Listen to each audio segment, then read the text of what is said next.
14 মাস যাবত একজন শ্রমিক বেতন পান না। 20 কোটি টাকার অধিক যে বকেয়া বেতন, সেই বকেয়া বেতনের দাবিতে তারা আন্দোলন করছেন। তাদের যে শ্রমের যে ঘামের দাম, সেই ঘামের দামটা তারা পরিশোধ করতে চায় না। গার্মেন্টস শ্রমিকদের যে চলমান আন্দোলন, এই আন্দোলন করতে গিয়ে আমাদের লড়াইয়ের সাথী রামপ্রসাদ সিং গত পরশু প্রয়াত হয়েছেন।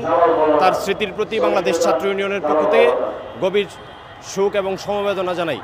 আপনারা জানবেন যে গত 14 মাস যাবৎ স্টাইল ক্রাফট সহ অন্যান্য গার্মেন্টস শ্রমিকদের যে বকেয়া বেতন, সেই বকেয়া বেতনের দাবিতে শ্রম ভবনের সামনে গত কয়েকদিন যাবৎ লাগাতারভাবে তারা আন্দোলন সংগ্রাম করছেন এবং সরকার, শ্রম ভবন, শ্রম মন্ত্রণালয়ের কাছে তারা দাবি তুলছেন যে তাদের যে 14 মাসের যে বকেয়া বেতন এবং ঈদের পূর্বে যে তাদের বোনাস, সেই বোনাস যেন ঈদের পূর্বেই পরিশোধ করা হয়। কিন্তু শ্রম মন্ত্রণালয় সহ সংশ্লিষ্ট কর্তৃপক্ষ তাদের দাবি প্রতি কর্ণপাত না করে তারা অন্যভাবে শ্রমিকদের নিয়ন্ত্রণ করার চেষ্টা করছেন। বলছেন যে ঈদের পরবর্তী সময়ে তারা এই বেতন বাধা পরিশোধ করে দেবেন।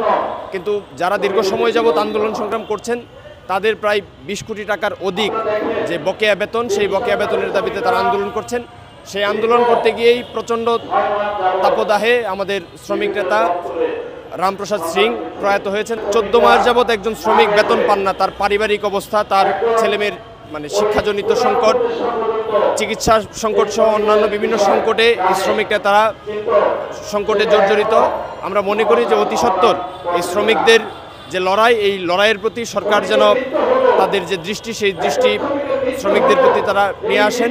বছরও গণঅভ্যুত্থানের পরবর্তীতে যে আমাদের অনেক শ্রমিক এই গণঅভ্যুত্থানে জীবন দিয়েছে, কিন্তু আমরা গণঅভ্যুত্থানের পরপরই দেখেছি যে সাভারে আমাদের প্রায় 3 থেকে 4 জন শ্রমিককে গুলি করে হত্যা করা হয়েছে।